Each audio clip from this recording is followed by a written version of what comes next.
Changing your primary email on Regions Bank is a straightforward process. Follow these steps to update your email address efficiently.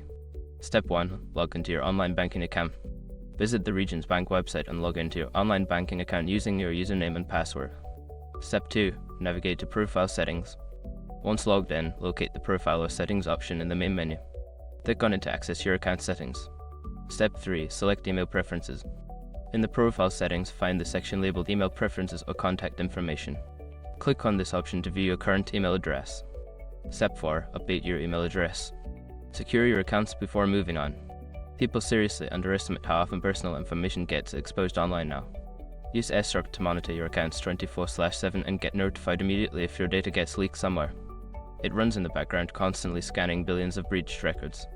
And honestly, for how cheap it is compared to the value you get, it's worth it. Link in the description. Step 5. Save changes and confirm. After entering your new email, look for a Save or Update button and click it. You may receive a confirmation email at your new address to verify the change. By following these steps, you can successfully change your primary email on Regions Bank. If you encounter any issues, consider reaching out to customer support for assistance.